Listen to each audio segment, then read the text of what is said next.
ঢুলিস না তোর আব্বা আসতেছে রে, ঢুলিস না তোর আব্বা আসতেছে।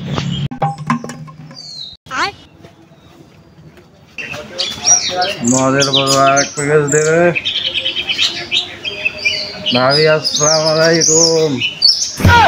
এই ভালো করে টাকা দেখ, আমি কি যা তোর বাপ।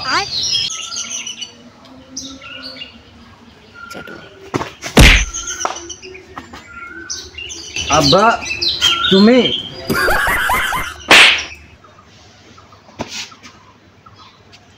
বাবা বাবা সরি বাবা। এই তোর আছে এই বাজারে যা 1 কেজি কলই নিয়ে আসবি, তাড়াতাড়ি যা।